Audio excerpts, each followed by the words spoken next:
भाजपा के राष्ट्रीय महासचिव कैलाश विजयवर्गीय का बयान राहुल गांधी पर साधा निशाना। उनका बंगाल में कोई कार्यक्रम नहीं था, रैली निरस्त कर वाहवाही बटोर रहे। राहुल के पॉजिटिव होने पर बोले झूठ बोले इसलिए कोरोना हुआ। बंगाल में भाजपा की सरकार बनेगी। शहर की कोरोना की स्थिति पर जनप्रतिनिधियों और अधिकारियों के साथ बैठक की। अगले 8 दिन में 1500 बेड तैयार होंगे, जिनमें 100 आईसीयू होंगे। ऑक्सीजन और रेमडेसिविर की उपलब्धता सुनिश्चित की जाएगी। अभी 65 मीट्रिक टन की जरूरत है। ये जरूरत 125 मीट्रिक टन तक की जाएगी। हम इसकी व्यवस्था कर रहे हैं। रिलायंस से 100 मीट्रिक टन ऑक्सीजन मिलेगी। हम कंटेनर की व्यवस्था कर रहे हैं। 1500 रेमडेसिविर इंजेक्शन तत्काल प्राइवेट हॉस्पिटल में वितरित हो रहे हैं। 10,000 इंजेक्शन का बल्क ऑर्डर दिया है, वो 3 दिन में मिलेगा। विजयवर्गीय ने कहा, भविष्य की प्लानिंग की गई है। कोविड की चेन को तोड़ना जरूरी है।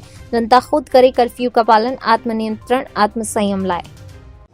देखिए, कल छठे चरण के चुनाव हैं और मुझे लगता है कि कल ही हम कंफर्टेबल मेजॉरिटी में आ जाएंगे।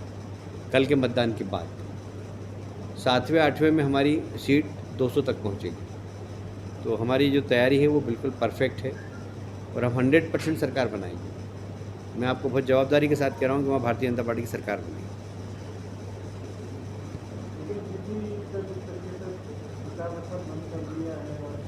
जी, कांग्रेस के प्रचार बंद करने से और प्रचार करने से बंगाल में कोई फर्क नहीं पड़ता। कांग्रेस है ही नहीं। वहाँ सिर्फ 2 डिस्ट्रिक्ट के अंदर कांग्रेस है, मालदा में और मुर्शिदाबाद। उसके अलावा कांग्रेस है ही नहीं। दोनों डिस्ट्रिक्ट में राहुल गांधी सभा करके आ गए, वहाँ लोग ही नहीं आए। उनका काम खत्म हो गया। राहुल गांधी ने बोला मैं बंगाल में सभा नहीं करूँगा। तो भैया तुम्हारे कार्यक्रम थे क्या पहले? ये तो बताओ कि तुम्हारा ये शेड्यूल था और मैंने कैंसिल किया। कोई शेड्यूल ही नहीं था। 2 जिले में कांग्रेस ने, वहाँ 2 जिलों में उन्होंने सभा कर दी। उसके बाद उनके पास कोई काम ही नहीं था। है जी, झूठ बोलने के बाद ऐसे होता है।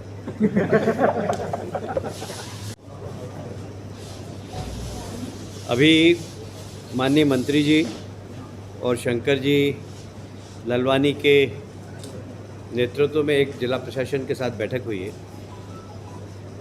और बैठक में वर्तमान समय में क्या परिस्थिति है, कोविड को लेकर जिला प्रशासन की क्या तैयारी है और भविष्य में यदि ये बीमारी और बढ़ती है तो उसकी क्या तैयारी है। सरकार की जवाबदारी, समाज की जवाबदारी, जनप्रतिनिधि की जवाबदारी और मैं उसको जोड़ रहा हूँ अपनी ओर से मीडिया की जवाबदारी। हम सब की जवाबदारी यहाँ पर होना चाहिए। मुझे लगता है कि इन सब बातों पे विस्तार से चर्चा हुई। चर्चा होने के बाद एक सबसे बड़ी समस्या ऑक्सीजन से संबंधित थी। हमारी प्रतिदिन की आवश्यकता पहले 65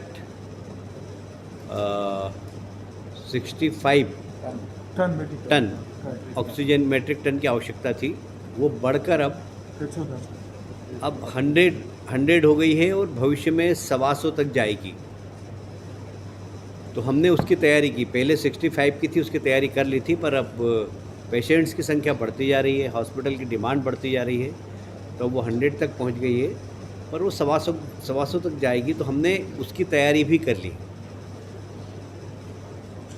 जैसा आपको विदित है कि रिलायंस ने पहले 60 भेजी है। अभी हमने इस बैठक में ही अभी मैंने रिलायंस के अधिकारियों से बात की है।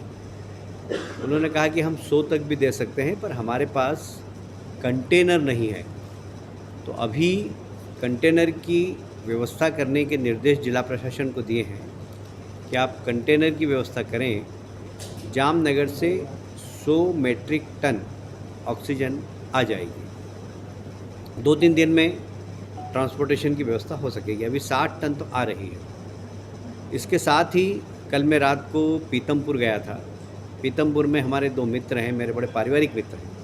एक संजय अग्रवाल, जो लगभग पहले उन्होंने 600 का कहा था, फिर 1000 का कहा, अभी 1200-1400 सिलेंडर रोज़ भर रहे हैं और निःशुल्क दे रहे हैं। शहर एक बड़ा खर्चा कर रहे हैं शहर के हित के लिए।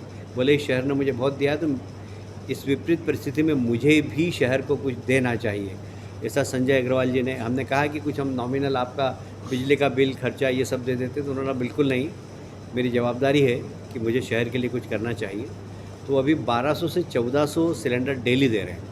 आ रही थी कि 1 तारीख से अगर कैलाश विजयवर्गीय मैदान में आते तो अभी तक तो पूरा मामला समझ जाता था। लगातार सोशल मीडिया पे बात आ रही थी, लेकिन आप चुनाव के कारण वहाँ व्यस्त रहे, लेकिन अगर आप पहले आ जाते तो बहुत सी चीज़ें सॉर्ट आउट हो जाती। नहीं, काफ़ी कुछ शार्ट आउट हो गई है और वहाँ से जितना मेरे को कर सकता था मैंने बंगाल से बैठ कर ही किया, पर वहाँ मेरी उपस्थिति बहुत ज़रूरी है क्योंकि अब लास्ट 3 फेज़ के इलेक्शन है वहाँ। ये टोसी सा रिपोर्ट नहीं किया जा सकता जब टोसी जिसकी शॉर्टेज चल रही है। अभी क्या है, ऑफ द रिकॉर्ड एक बात बताता हूँ, बंद करके क्या एक प्रोटोकॉल तय करें किसको लगना चाहिए, किसको नहीं लगना चाहिए। चाहे जो थोड़ा सा बुखार आता है, मेरे को रेमडेसिविर चाहिए, उसको चाहिए, आवश्यकता ही नहीं। जिसका ऑक्सीजन लेवल नीचे जाए सिर्फ उसी को लगाना है।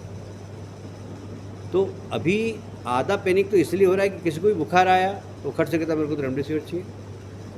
तो इसका एक प्रोटोकॉल है कि जिसका ऑक्सीजन लेवल सिर्फ नीचे जाएगा उसी को देना है, सबको नहीं देना है।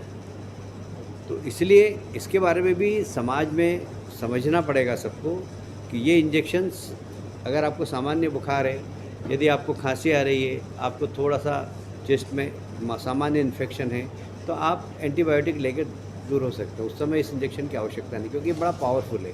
अगर आपने स्वस्थ व्यक्ति को दे दिया तो उसके लिए नुकसानदायक भी हो सकता है। तो किसको देना, किसको नहीं देना, इसके बारे में लोगों को जानकारी होना चाहिए और इसका एक प्रोटोकॉल सुनिश्चित करना चाहिए। तो हमने कहा है कि डॉक्टर्स की एक बार और आप सीनियर डॉक्टर्स की बैठक बुलाएं और उनके द्वारा समाज में बताएं कि किसको रेमडेसिविर इंजेक्शन की आवश्यकता है। मुझे लगता है कि वो भी 1-2 दिन में हो जाएगा।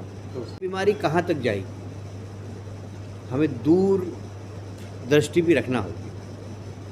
तो एक तो वर्तमान जो हमारे पास इंफ्रास्ट्रक्चर है, जैसे हमारे पास एमवाई के अंदर अभी 2 फ्लोर खाली है, उस 2 फ्लोर के अंदर पूरे बेड, पूरे ऑक्सीजन की व्यवस्था हम करेंगे। गीता भवन, रमेश जी ने बताया ESI हॉस्पिटल, वहाँ 200 बेड हो सकते हैं। चाचा नेहरू हॉस्पिटल, सेवा कुंज, बापना, मेट्रो हॉस्पिटल, गुरुजी न्यास, ऐसे सब हॉस्पिटल्स के बेड और ऑक्सीजन का पूरा नेटवर्क हमें खड़ा करना है।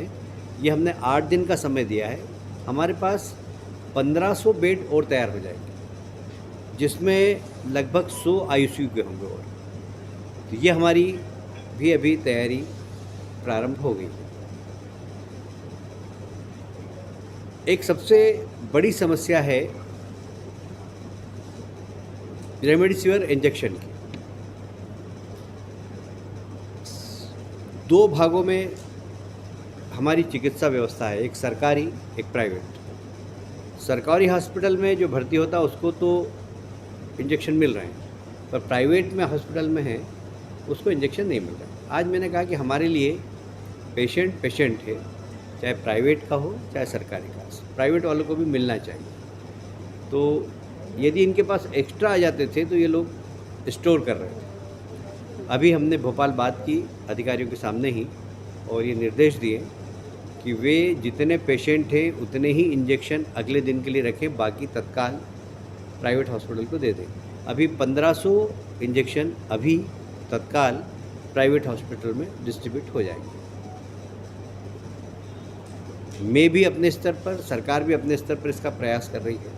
मुझे लगता है कि इंजेक्शन की समस्या भी 3-4 दिन में हम ख़त्म करने की कोशिश करेंगे। एक बल्क ऑर्डर हमने दिया है, यदि वो सक्सेस हो गया, यदि वहाँ से आ गया तो एक 5-10 हज़ार इंजेक्शन एक साथ आ जाएंगे। तो जो अभी एकदम लोग भाग रहे हैं इंजेक्शन के पीछे, वो दूर हो जाएगी। तीसरा, हमने एक